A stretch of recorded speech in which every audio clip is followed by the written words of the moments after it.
Time for a film breakdown video analysis. Browns defense has been really good this year. We're going to do three things that they can do to play even better. First one, and we've talked about this pretty much every week, setting the edge. So take us through what we're seeing here. Well, teams are doing different things. They're giving him different schemes. So here you're going to see him block down. They're going to run a zone variation. Watch, they're going to pull him outside, or this is actually a pin and pull variation. They do it a bunch of different ways, but what they're doing is they're pinning that defensive end down inside. Now you're going to get a chop block. So they're going to run a fly sweep, and they're going to chop the end. You're going to get a double. Those linebackers step up because it's duo blocking. So they step up, and then you get a chop block. So that allows you to get the edge really quick. So they're giving them some false reads. That was actually a downhill. Then you're going to see here, this is going to be a zone variation where the tackle is going to get outside on that pin and pull zone. There's a bunch of different ways, but again, the thing that they're doing at a very high level is they're running to the football very well inside. Those linebackers are tackling, so sometimes getting away from that is the best option for an offense, and that's what McDaniels did. He did a bunch of different things to give them different reads, different blocking schemes that allowed them to win the edge a bunch. And this is one of the sets. Just this tight end at about 5 yards makes it really tough for that defensive end. Well, yeah, and you look at that, and Josh McDaniels knew the ends wanted to get upfield and get in the backfield and create chaos, and he used their aggressiveness really against them.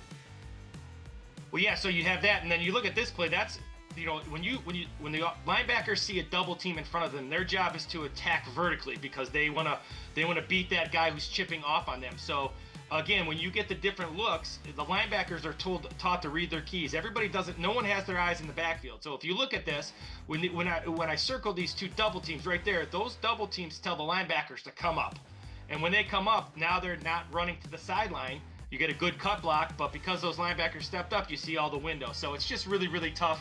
Josh McDaniels did a great job. They have to play with better leverage, better eyes, but they'll be okay. All right, second point that you have, 3 points for the Browns defense to be even better. Communicating when switching in man-to-man. Take us through what we're seeing here. We saw it last week with the touchdown. This is a great one where you got 3 strong here. Once they motion inside, just a little bit of motion here changes who has who. So the easiest way to look at that is that when they lined up pre-snap, they had a bunch of everybody had a guy, 1, 2, and 3 strong. So there's 1 strong, 2 strong, right? There's Hickman. Now once the guy goes in motion, now he becomes 3 strong. So now everybody has to switch, and Hickman gets caught inside because he didn't get the relay of what was going on there. So again, it just comes down to making sure that they echo the calls. Who's got who, especially with Campbell still being new to the defense. Again, he did a nice job of picking up his guy here. Hickman did his, but you don't know who was in charge of making that call. So again, just making sure in your man coverages when they motion. You saw it last week again on the touchdown pass on the slam flat with motion. Delpit got caught inside. So just making sure you're communicating when motion comes to make sure everybody's covered. You're not giving free hitters and free runners in your secondary.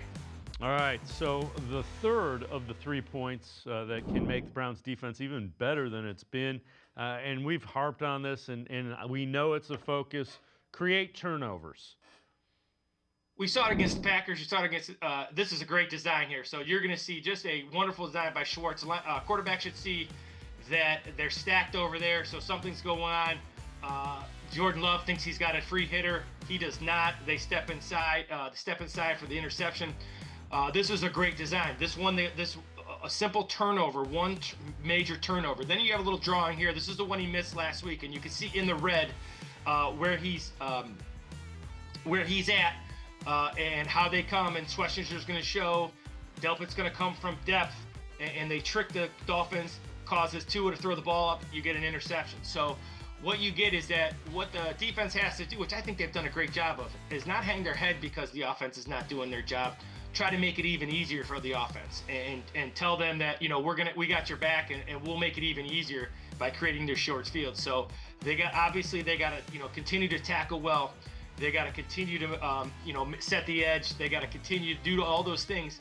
And then they got to create some turnovers so that offense has some short fields. Yeah, they took a huge step forward against the Dolphins, creating the turnovers, and then offense kind of step backward against Patriots. And you see when this team loses the turnover battle, they just don't have enough offense to overcome, you know, that hurdle. Well, yeah, and then you like you said, that's and the other way is, obviously they're not talented enough to go 80 yards every time. So you got to try to create some short fields so that they don't have to go, and you're at least getting 3 points and protecting that defense. And it still comes down to protecting that defense. And you go back to the Vikings game. If you can make the team go 80 yards against the defense, you'll take it every week with this team. So I still think hopefully they're thinking as I'm thinking, positive energy, get ready to go, get the Jets and get it rolling and see what you can do. And you should have some opportunities. Again, the Jets haven't named Justin Fields their starting quarterback. It's either Justin Fields or Tyrod Taylor. That's not elite quarterback play. Well, yeah, so you got to think to yourself. So right now, the defense has got to think we got to create some turnovers, some short fields. The offense, they got rid of Williams, they got rid of Sauce Gardner. They've been very susceptible in pass and run. They've kind of waved the white flag. So you got to go in there and attack them.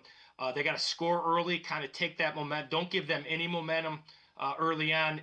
They've decided that their season's over, which is a culture killer.